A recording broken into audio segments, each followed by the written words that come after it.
We've been discussing the evangelical mission for transnational adoption, which has become a movement among some devout Christian families.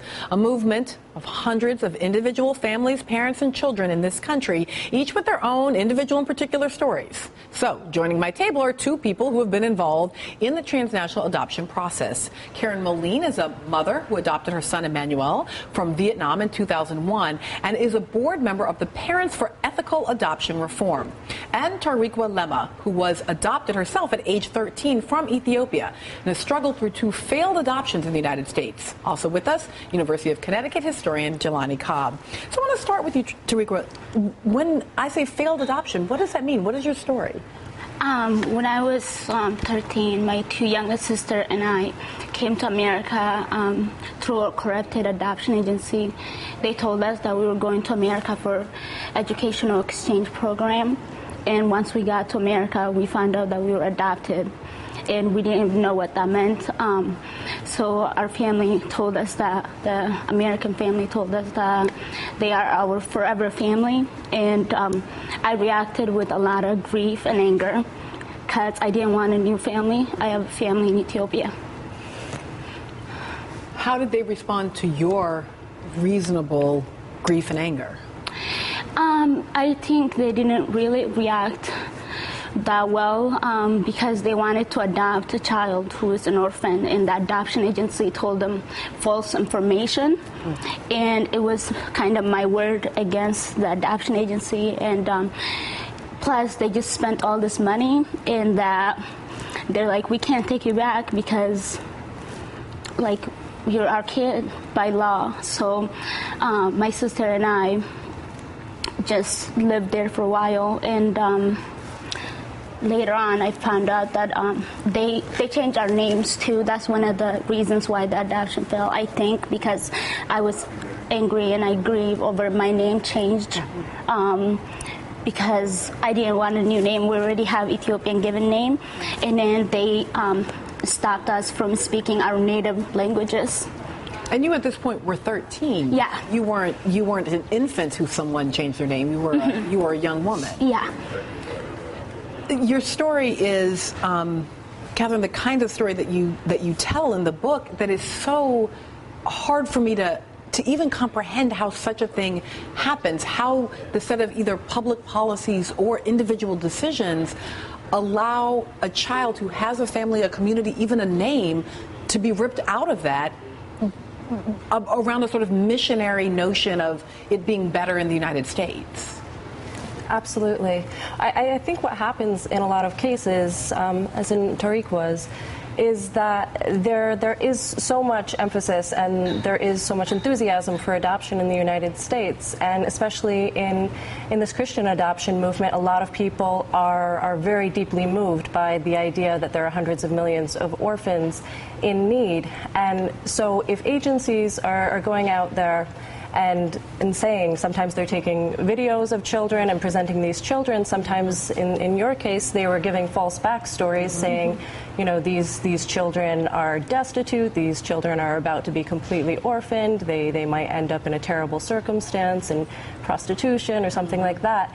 This sort of misinformation can start at the very local level, and then it comes across, you know, the ocean, and parents here, prospective parents here, are seeing that, and they're deeply moved. And they move forward with an adoption, and there have been lies and misinformation kind of seeded in from the very beginning. So, Karen, then what is a parent, someone who does feel moved, maybe even has a sense of purpose, as is part of the language often around the evangelical part of the movement?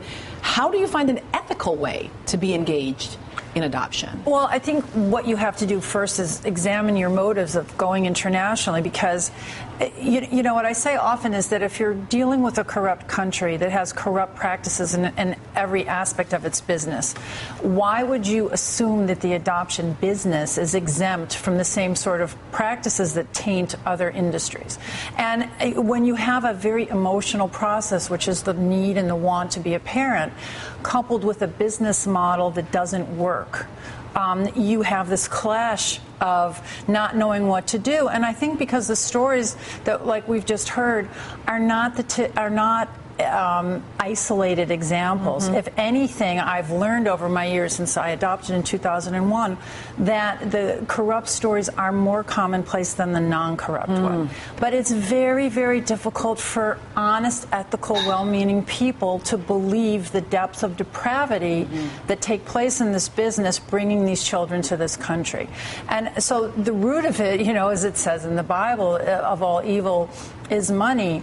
There are staggering sums of money paid to these countries, and it's not that the money shouldn't be paid for child care or for bureaucratic processing, but there is absolutely no transparency on where the funds are going.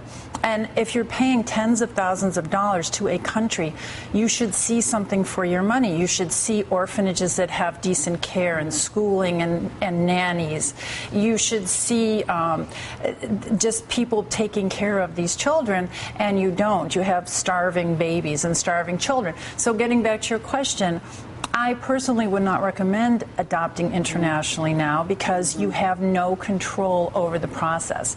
I would recommend foster to adopt in this country. The problem is there aren't babies. There are very few young children, as Catherine said. There aren't relinquishments like there were. Most children in the foster care system in this country are older children, 4 and older.